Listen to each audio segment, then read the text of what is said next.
BNP নেতারাই ভারতের দালাল, এখন তারা ভারত প্রত্যাখ্যানের ডাক দিয়ে ভণ্ডামি শুরু করেছে বললেন আওয়ামী লীগ সাধারণ সম্পাদক ওবায়দুল কাদের। শনিবার রাজধানীর মোহাম্মদপুরের জনসভায় তিনি আরও বলেন, বিদেশি কোনো প্রভু বিএনপিকে ক্ষমতায় বসাতে আসবে না। এ সময় দলের অন্য নেতারা বলেন, নির্বাচন ছাড়া আওয়ামী লীগকে ক্ষমতা থেকে নামানো সম্ভব নয়। ইশতিয়াক ইমনের রিপোর্ট। শেকড় থেকে শিখরে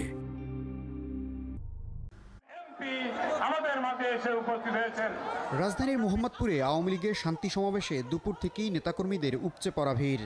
দলের সিনিয়র নেতারাও সমাবেশে যোগ দেন নির্ধারিত সময়ে। আওয়ামী লীগ নেতারা বলেন, বিএনপি আবারও ষড়যন্ত্রে লিপ্ত হয়েছে। যে কোনো পরিস্থিতি সামাল দিতে নেতাকর্মীদের প্রস্তুত থাকতে হবে।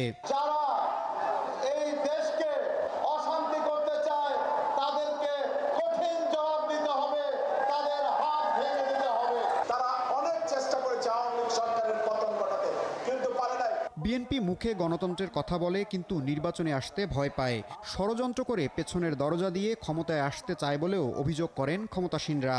আমরা জিজ্ঞাসা, কিসের আন্দোলন আপনারা করতে চান? কি বক্তব্য আপনাদের? কি চান আপনারা? দেশবাসী জানতে চায়। নির্বাচনে তারা ভয় পায়, জনগণকে তারা ভয় পায়। নির্বাচনে তারা আসতে চায় না, তারা নির্বাচনে বিশ্বাস করে না।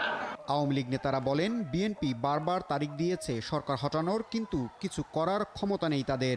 এই সরকারকে, জনগণের সরকারকে উৎখাত করা যায় না, জনগণ থেকে বিচ্ছিন্ন করা যায় না। ভারতে যারা জন্মগ্রহণ করে এই দেশের বউ হয়েছে, তাদের সর্বপ্রথম তাদের বর্জন করা উচিত। দলের সাধারণ সম্পাদক বলেন, ভারত বয়কটের ডাক দিয়ে বিএনপি নতুন ভণ্ডামি শুরু করেছে। বিএনপি নেতারাই ভারতের দালাল, এমন অনেক উদাহরণ আছে বলেও জানান ওবায়দুল কাদের। ক্ষমতার স্বপ্নে দিব দালাল কে? দালাল কারা? ভারত আমাদের বন্ধু। আবারও নাটক শুরু করেছে, শুরু করে খেলা কিন্তু আবারও হবে। ওবায়দুল কাদের বলেন, বিদেশি প্রভুরা বিএনপিকে আর ক্ষমতায় বসাবে না।